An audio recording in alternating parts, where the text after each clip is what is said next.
This morning is my first Shabbat back since I've returned from my 3 weeks in Israel with Blair and the kids.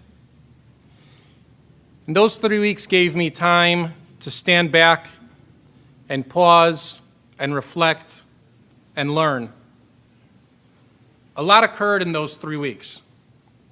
Debate emerged again amongst conservative rabbis regarding intermarriage.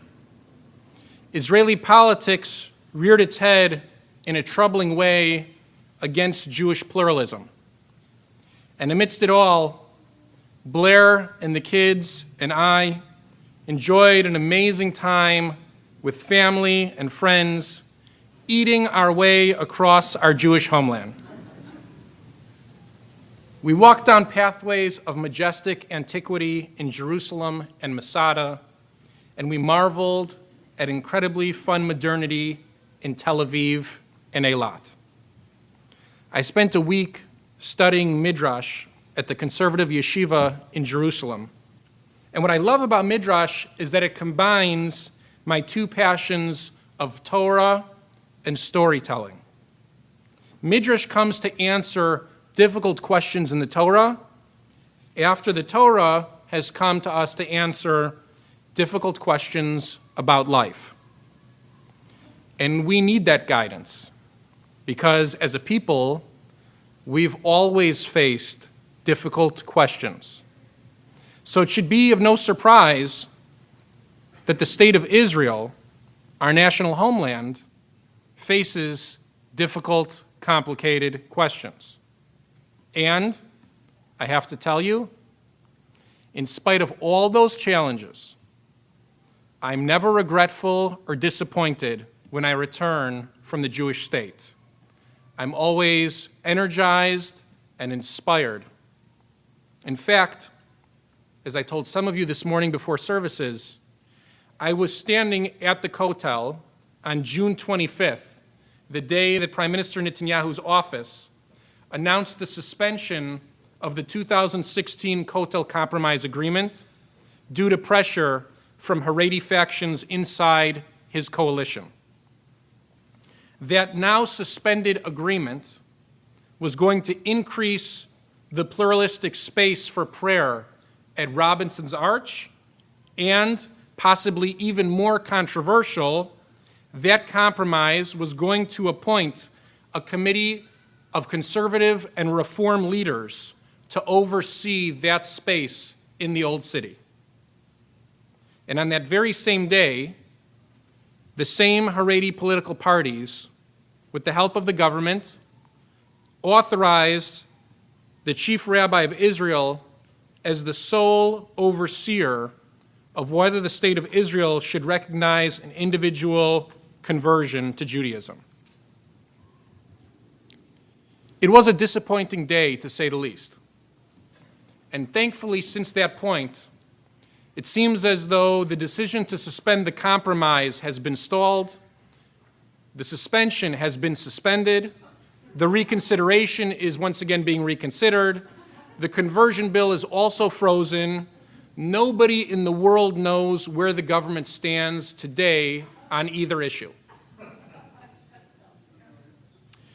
At a 4th of July event at the U.S. ambassador's home in Herzliya, the Times of Israel reported Prime Minister Netanyahu as saying, and I quote, "He was committed and will remain committed to making every Jew feel at home in Israel, including at the Kotel, the Western Wall." End of quote. It seems as though the reaction of Jews in the diaspora, heavily centered in the United States of America, reached the Prime Minister's office loud and clear. I hope he finds the courage to do what's right and reinstate the 2016 Kotel Compromise as soon as possible. And in these times of difficult questions about Jewish camaraderie and politics and compromise, where do I turn for guidance? You guessed it, the Torah. In the last few weeks, the book of Numbers, Sefer Bamidbar, has presented an amazing driving narrative from which we can all learn. I arrived in Israel during Parshat Shlach Lecha and remained for Parshat Korach and Parshat Chukat, and this week we just read Parshat Balak. Shlach Lecha presents us with the story of Moses sending the spies into the land of Israel. And what is their great transgression? They look around and they can only see reality. They look at the people in the land and are intimidated and frightened and famously say, Vayihi ve'einenu kechagavim v'chen hayinu be'eineihem. And we were like grasshoppers in our own eyes and in their eyes as well. The reality that they see scares them, so they turn back and regress into their slave mentality, believing themselves to be small and unworthy of a greater purpose. Parshat Korach presents us with the story of revolt against Moses by his first cousin. Korach sees only with his emotions. He doesn't see the world around him, but rather only sees the world as he'd like it to be. Kol ha'edah kulam kadoshim. Why are you our leader? For all of us in this congregation are holy. Korach saw the world as unfair, and he went so far down the path of indignation that nobody could reason with him any longer. Parshat Chukat means rules. Here in last week's Parsha, Moses transgresses by striking the rock. He's told to speak to the rock, a concept of faith that makes sense only with his eyes closed. But when he opens his eyes and sees the world, he sees the rock and he strikes it. The chok, the rule is set. We as Jews, we can't just trust our eyes to see the world as it is, and we also just can't close our eyes and see it as we wish it to be. We need to move through the world understanding the situation we're in and always striving to change facts on the ground, to be better, more accepting, more loving, and a more righteous society. As we learn today in Parshat Balak, when we are at our best, when we encompass the guiding letter of the Torah and the loving spirit of the Torah, even a foreign prophet like Bilam cannot curse us. Vayisa Bilam et einav vayaret Yisrael, ma tovu ohalecha Yaakov, mishkenotecha Yisrael. And Bilam raised his eyes and saw the nation of Israel, and he said, how goodly are your tents, O Jacob, your dwellings, O Israel. When we are at our best, Bilam cannot curse us. He cannot help but bless us. Friends, this message of not keeping our eyes completely open and also not completely shut, but rather living our lives with our eyes wide shut. This is not only how we have to walk through the world in the diaspora. Sometimes we have to approach Israel in the same way as well. We have to recognize that the Haredi intolerance and tyranny, and we have to reject it and push forward towards the picture in our minds of men and women praying side by side, celebrating bar and bar mitzvot side by side, marrying couples under the chuppah side by side, at our most holy and coveted locations in our tradition in the state of Israel. The very nature of the Kotel, the only reason it remains the holiest site in Judaism is because we look at it and we see the stones in front of us, and we also see so much more. We see the temple from 2,000 years ago standing in all its glory.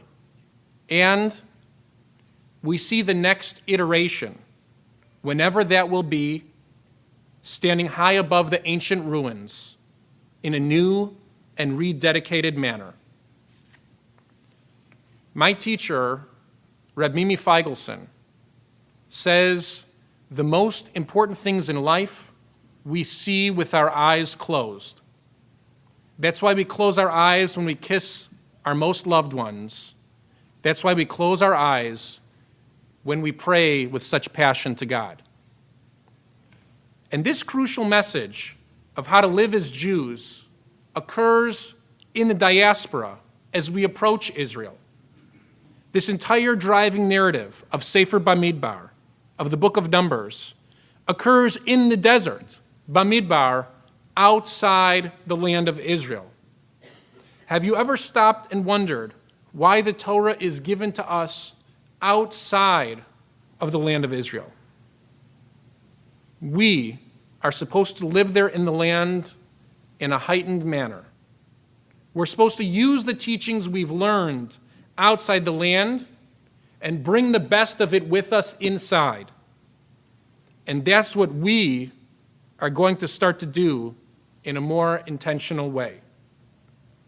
Religious pluralism and tolerance for all of our Jewish brothers and sisters everywhere might not yet be of value in Israel today.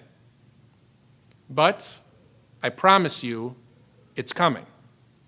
It's coming because we, this community, and many communities like us, are not going to stop until that Jewish value is alive and well and reflected in our Jewish homeland, the state of Israel.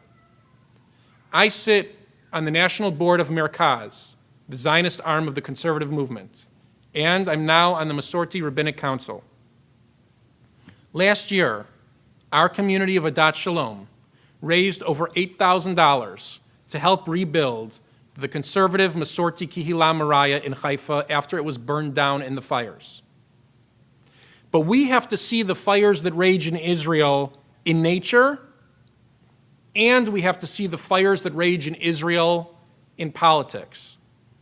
And we have to commit ourselves permanently to helping to build and rebuild conservative Masorti communities and institutions in Israel always. Now is the time to stake our claim for religious pluralism in the state of Israel. One of the reasons I love this community is the intense connections many of us feel to the state of Israel. Some of us were born there, some of us have lived there, some of us have children who visit, and some of us have children who live there. And along those lines, now is not the time to boycott Israel or to withhold yourself in any way from your home. Now is the time for Israel to feel us and our presence more than ever before. Now is the time to visit Israel. Now is the time for us to step forward and say that this community and communities like us are going to be more involved than ever before. Now is the time to become more active, supporting conservative and Masorti communities and institutions in Israel. Now is the time to impress our pride in conservative Judaism and our wonderful combination of the Jewish tradition and modern Western values all at once.